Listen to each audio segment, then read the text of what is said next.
Welcome to Obitex Recaps. In a university in St. Petersburg, math teacher Alexa falls in love with astrophysics teacher Maximilian when she finds him almost freezing to death while he looks at the stars. The couple soon marries and Alexa gets pregnant with a baby girl that Maximilian wants to name Jupiter. One night, a group of thieves breaks into their apartment and robs them. Maximilian tries to at least make them leave his beloved telescope, but the thieves answer by shooting him before running away with their loot.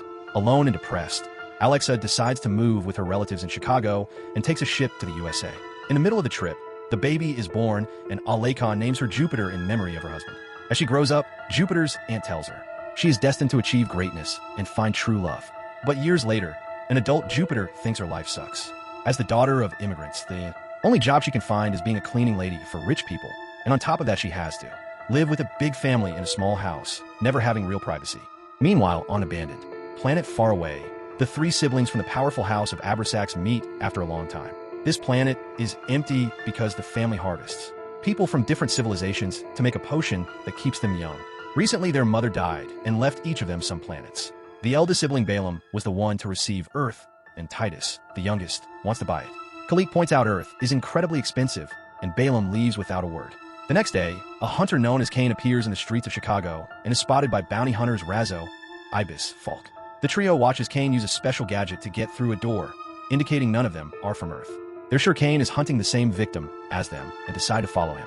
The place Cain is broken into is a clinic, and he's checking out the profile of a patient named Catherine because he can use his advanced sense of smell to look for clues. When he comes out, he finds a trio waiting for him, so Cain activates his floating boots to run away.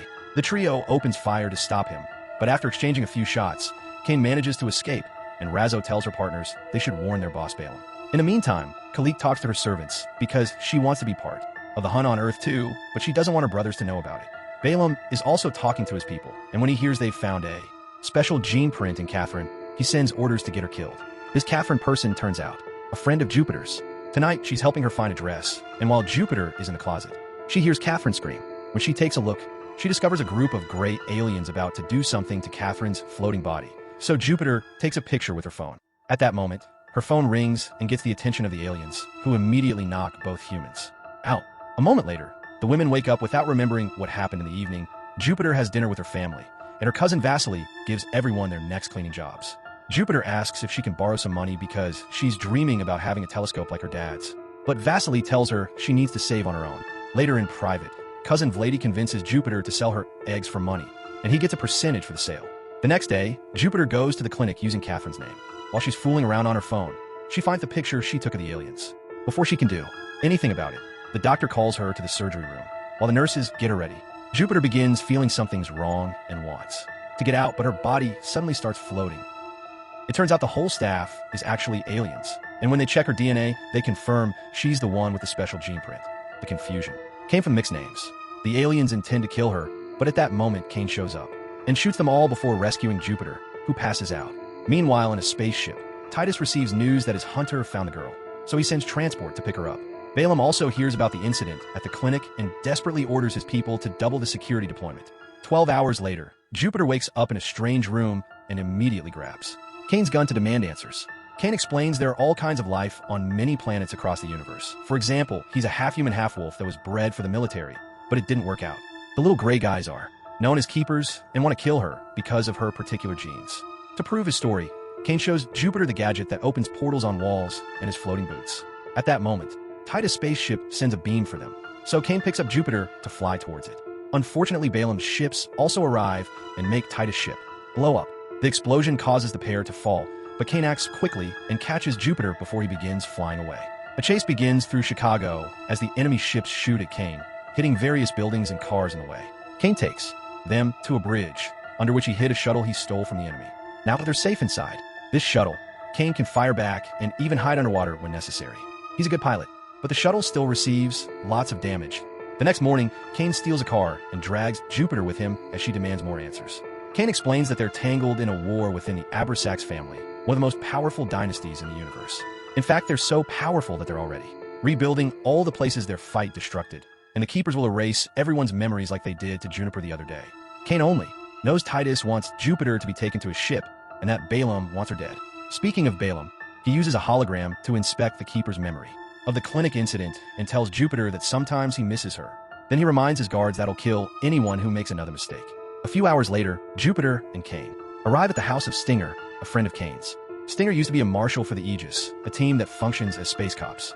As soon as Stinger sees Cain, he begins attacking him, because he doesn't want to be dragged back into his old life. The fight is suddenly interrupted when a bunch of bees begins surrounding Jupiter, moving along the movement of her hands. When Stinger notices this, he immediately kneels and calls Jupiter Your Majesty because bees are capable of recognizing royalty. Then everyone is invited inside, and Stinger cures Cain's wounds with an instant spray, while revealing Cain used to have wings, and he lost them when he was court-martialed. Jupiter gets a call from Lady, and while she takes it, Cain explains to Stinger that he didn't know she was royalty, Titus only. Promised to pay him with new wings. Moments later, Stinger explains he's managed to contact the Aegis, and they'll come to pick them up tomorrow. While Cain gets armed with Stinger's collection of weapons, Stinger tells Jupiter that Cain got court-martialed because he bit an elite person. And since Cain had been under his command at the time, Stinger got fired too. He also tells Jupiter that humans aren't native to Earth. It was the Abrasax Industries that killed all the dinosaurs and filled the planet with people to be harvested. Cain informs them the trio of bounty hunters and many keepers are outside. Cain stays behind fighting with both guns in his fists while Stinger runs with Jupiter, but he has to open fire. As well when they're surrounded, Falk finds them and pushes Stinger back with a shockwave, but when he tries to get Jupiter, the bees come to her defense. Jupiter runs to hide in the cornfield, but Falk catches up to her and knocks her out with another shockwave. The keepers approach Jupiter to kill her, but at that moment Razzo and Ibis show up and betray Falk, killing him and the keepers before taking Jupiter into their ship. Cain finishes off his opponents and rushes out of the house just in time to jump onto the ship undetected. Some hours later, the Hunters' ship arrives at an alien city, and Cain jumps off the ship before he can be seen. The Hunters sell Jupiter to Kalik's people, who pay better than Balaam. When Jupiter wakes up, she finds herself in a fancy dress inside a strange room. Kalik comes to see her and is shocked at how much Jupiter looks like her dead mother. To prove her point, Kalik takes Jupiter to see a statue that looks exactly like her, revealing that Jupiter's the reincarnation of Kalik's mother, who had been 90,000 years old and got murdered. While Cain sneaks into the mansion and follows his nose to find Jupiter, he's found by the guards, and he fights them through the corridors. Kalik shows Jupiter a special pool with water that makes her look young, even if she's actually 14,004. This is the potion the siblings grow by harvesting people's lives, but Kalik doesn't say it directly. She explains to Jupiter that her mother owned Earth, and since Jupiter's her reincarnation, she can claim the planet for herself and join the rich life. Their conversation is interrupted by Cain, who tries to take Jupiter away, but Jupiter trusts Kalik and accepts to wait for the Aegis to arrive. In the meantime, Balaam kills the general that failed to get Jupiter again and send a new soldier known as Gragan after her. A few moments later, Aegis Captain Singh arrives together with Stinger and promises to escort Jupiter to the Commonwealth Ministry on Oris. After Jupiter changes into more comfortable clothes, Cain checks on her and they have a sweet bonding moment. Eventually the ship makes it to Oris, the original human's birthplace. An android guides Jupiter through many offices and lots of bureaucratic paperwork that becomes too tedious and almost impossible to finish. To get it done more quickly, the android ends up bribing an employee, and Jupiter finally gets a seal on her wrist that brands her as royalty. Afterward, Jupiter wonders why Cain is still sticking around now all it's done, and he explains Stinger believes they may be accepted into the Force again if they help her. Unfortunately, when Stinger shows up, he's surrounded by bounty hunters, and he betrays Cain because he made a deal with Titus. Moments later, Jupiter is taken to a different spaceship and meets with Titus, who promises he'll take her back to Earth if she accepts to have dinner with him.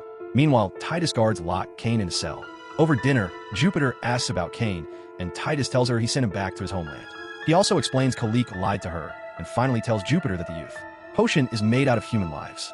As he shows her his stash of potion bottles, Titus explains his mother changed her mind about the harvesting and intended to end the business. That's why she was murdered. Titus pretends he never made potions. He only rescued these bottles because he intends to finish his mother's goals. Jupiter believes him, but when Titus asks her to marry him in order to work together against his siblings, she hesitates. Meanwhile, Stinger gets in contact with Titus guards to finish their deal. After they hang up, it's revealed Stinger was captured by Tsing and that she made him call to trace the ship's location. Cain is taken to see Titus and calls him out for lying to him. Titus explains lies are simply necessary to survive. He plans to marry Jupiter and then kill her so he can get Earth for himself. Then Cain uses his boots to break the handcuffs and grab some of the wall debris, which turns out to be protective gear. Unfortunately, he can't make it back to the ship because it escapes through a portal. The gear doesn't have much oxygen left, and Cain remembers Jupiter while thinking he's about to die, but thankfully the Aegis shows up just in time to rescue him. He informs the crew they need to save Jupiter and asks for Stinger's help. So Stinger gets the chance to explain he only betrayed them because Titus promised a cure for his sick daughter. Otherwise, he's on Aegis' side. Back on Earth, Jupiter's family is worried about her and yells at Vlady for having lost her to a suspicious clinic. At that moment, Gregan breaks through the ceiling and captures them all. Sometime later, Jupiter confesses she's unsure about the wedding and asks to see Cain. Titus tells her Cain left because he attacked people again, then points out the wedding is just a contract to protect the innocent. His shuttle is damaged by the storm, and his landing ends up being a violent crash, damaging the gravity hull on its way down. At Balaam's dominion, Jupiter meets with him and accuses him of killing his mother, causing Balaam to slap her for it. Then Balaam makes Gregan almost kill Alexa, only stopping him when Jupiter accepts to sign the abdication to save her mother. However, when she's about to sign, she realizes Balaam will harvest Earth soon, and she refuses to exchange millions of lives for her family. At that moment, Balaam's men inform him of the damage to the hull, and Cain suddenly breaks into the palace and attacks Gregan. Seeing her family will be safe, Jupiter destroys the abdication tablet, causing Balaam to try to kill her. Jupiter quickly gets him off her with a kick. Furious, Balaam orders his guards to kill Jupiter, but Cain is faster and rescues her by opening a portal right under her. And Jupiter kisses him before he goes back to fight Gregan.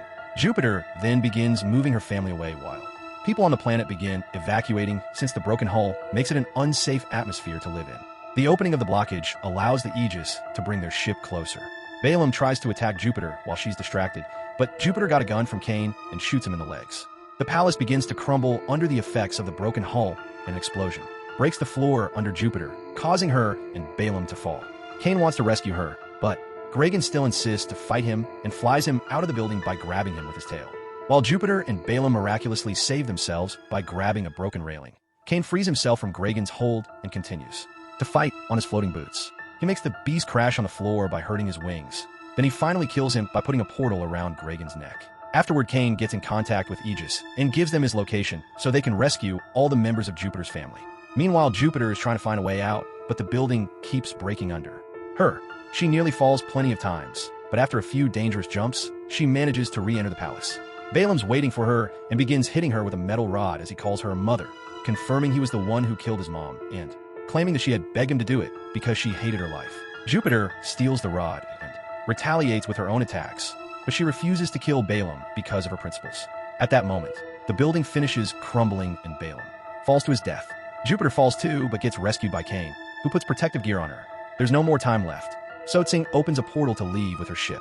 Cain notices this and immediately uses his boots to dodge all the falling debris and cross the portal as well. Minutes later, everyone is safely back in our solar system. Sometime later, Jupiter is back on her average routine, but she surprises his family by approaching everything with a more positive attitude. To apologize for the mess Vlady got her in, they gift her the telescope she wanted. Once she's done with work, Jupiter meets with Cain for a date. Now Jupiter has her own pair of floating boots, and Cain has his wings back. After sharing a kiss, they go flying together.